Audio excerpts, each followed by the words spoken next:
योना नबी की कहानी। यहोवा का ये वचन अमित्तै के पुत्र योना के पास पहुंचा। उठकर उस बड़े नगर निनवे को जा और उसके विरुद्ध प्रचार कर, क्योंकि उसकी बुराई मेरी दृष्टि में बढ़ गई है। परंतु योना यहोवा के सम्मुख से तर्शीश को भाग जाने के लिए उठा और याफा नगर को जाकर तर्शीश जाने वाला एक जहाज पाया और भाड़ा देकर उस पर चढ़ गया कि उनके साथ यहोवा के सम्मुख से तर्शीश को चला जाए। तब यहोवा ने समुद्र में एक प्रचंड आंधी चलाई और समुद्र में बड़ी आंधी उठी, यहाँ तक कि जहाज टूटने पर था।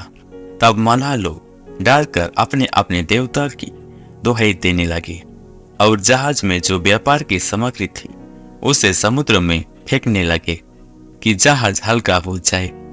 परंतु योना जहाज के निचले भाग में उतार कर सो गया था और गहरी नींद में पड़ा हुआ था। तब माझी उसके निकट आकर कहने लगा, तो भारी नींद में पड़ा हुआ क्या करता है?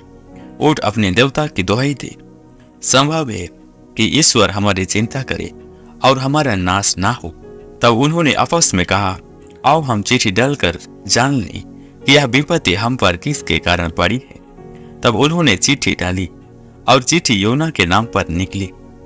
तब उन्होंने उससे कहा, हमें बता कि किसके कारण यह विपत्ति हम पर पड़ी है। तेरा उद्यम क्या है? तू कहां से आया है? तू किस देश और किस जाति का है? तब योना ने उनसे कहा, मैं इब्री हूं और स्वर्ग का परमेश्वर यहोवा जिसने जल स्थल दोनों को बनाया है, उसी का भय मानता हूं। तब वे बहुत डर गए और उससे कहने लगे, तूने यह क्या किया है? वे जान गए थे कि वह यहोवा के सम्मुख से भाग आया है, क्योंकि उसने आप ही उनको बता दिया था।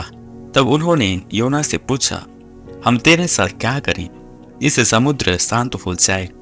उस समय समुद्र की लहरें बढ़ती ही जाती थी। तब योना ने उनसे कहा, मुझे उठाकर समुद्र में फेंक दो, तब समुद्र शांत पड़ जाएगा, क्योंकि मैं जानता हूं कि यह भारी आंधी तुम्हारे ऊपर मेरे ही कारण आई है। तो भी वे बड़े यत्न से खेते रहे कि उसको किनारे पर लगाएं, परंतु पहुंच न सके, क्योंकि समुद्र की लहरें उनके विरुद्ध बढ़ती ही जाती थी। तब उन्होंने यहोवा को पुकार कर कहा, हे यहोवा, हम विनती करते हैं कि इस पुरुष के प्राण के बदले हमारा नाश ना हो और न हमें निर्दोष की हत्या का दोषी ठहरा, क्योंकि हे यहोवा, जो कुछ तेरी इच्छा थी वही तूने किया है। तब उन्होंने योना को उठाकर समुद्र में फेंक दिया और समुद्र की भयानक लहरें थम गई। तब उन मनुष्यों ने यहोवा का बहुत ही भय माना और उसको भेंट चढ़ाई और मन्नतें मानी। यहोवा ने एक बड़ा सा माछ ठहराया था कि योना को निकाल ले, और योना उस महामाछ के पेट में 3 दिन और 3 रात पड़ा रहा। तब योना ने मछली के पेट में से अपने परमेश्वर यहोवा से प्रार्थना करने लगा और परमेश्वर ने उनकी प्रार्थना सुनी। और तब यहोवा ने मछली को आज्ञा दी और उसने योना को स्थल पर उगाल दिया। तो मेरे प्रियो, इस प्रकार से परमेश्वर ने योना को समुद्र में से डूबने से बचा लेते हैं, क्योंकि परमेश्वर योना से प्रेम करते हैं और वो नहीं चाहते कि वह उनकी योजना को बिना पूरा किए मार जाए। और परमेश्वर उसे उस कार्य के लिए ठा रहे थे, इसलिए यहाँ अद्भुत रीति से योना को बचाते हैं और अपने योजना को पूरा करते हैं। इसके पश्चात योना निनवे को जाते हैं और वहां प्रचार करते हैं, और वहां के लोग छोटे से लेकर बड़े सब कोई योना का प्रचार को विश्वास करते हैं और सब कोई मान भी जाते हैं।